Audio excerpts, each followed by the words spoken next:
Em São Paulo, os últimos dias foram marcados mais uma vez por pelo menos 4 casos de violência contra mulheres. Em 3 deles, as vítimas morreram. Em outros, todos eles, o agressor era um homem com o qual a mulher tinha ou teve um relacionamento. Aliás, é praticamente um padrão. A maior parte dos casos é feito por alguém próximo da vítima, muitas vezes que mora com a vítima, ou seja, marido ou namorado. Vitor Ferreira tem os detalhes para a gente. Boa tarde para você. Oi, Júlia, boa tarde a você, a todo mundo que está com a gente aqui na Globo News.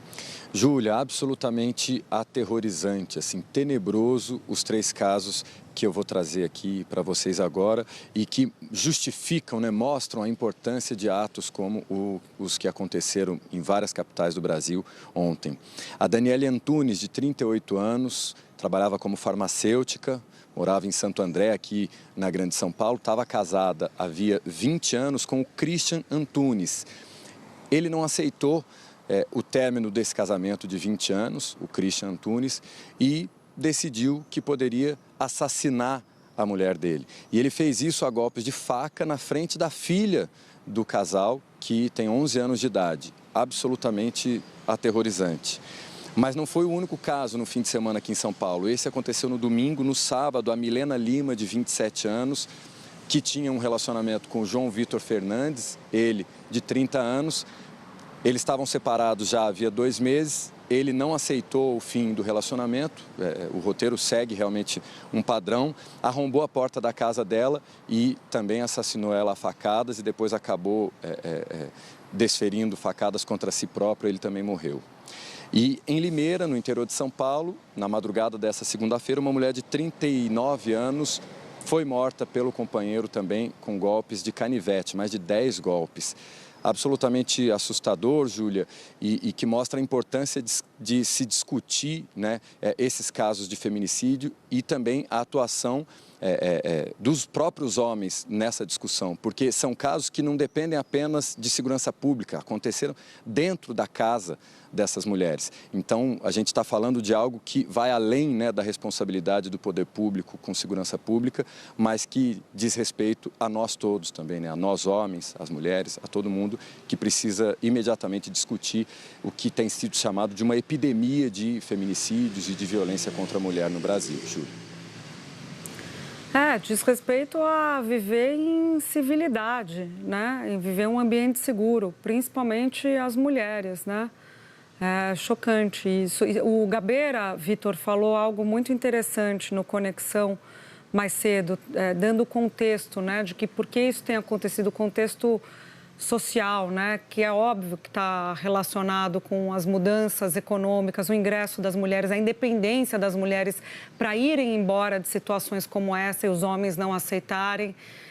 Isso está na raiz do problema atual. E como é que a gente vai lidar com isso? Além de prender e julgar, mas que tipo de educação a gente vai dar para os homens para lidarem também com essas mudanças? Nós, mulheres, os pais, os homens que têm crianças, meninos em casa. É uma discussão que também passa por aí, acredito eu. Obrigada, Vitor. Bom, diante de todos esses casos recentes de agressões, a maioria das mulheres, quase 80%, acredita que a violência contra elas aumentou nos últimos meses. O dado foi apresentado na 11ª edição da Pesquisa Nacional de Violência contra a Mulher, que é realizada pelo Data Senado e a Nexus, com mais de 21 mil entrevistadas. A nossa editora Mariana Grazini separou alguns dos destaques da pesquisa para a gente aqui. Vamos dar uma olhada. Segundo o levantamento, quase metade das mulheres considera que são desrespeitadas na rua. 24% citam o trabalho como um ambiente de desrespeito.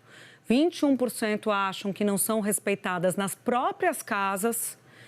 E outros 2% mencionam outros ambientes. 4% disseram não saber ou não quiseram responder. Além disso, ao serem questionadas se o Brasil é um país machista, 94% disseram que sim.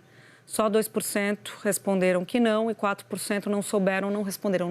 Gente, isso daqui é como a mulher percebe, né? E aí a gente vê que deve ter mulheres, 94% de todos os espectros ideológicos, né? Não só mulheres mais progressistas, como conservadoras também. A pesquisa mostrou um distanciamento entre as vítimas e os serviços públicos de proteção.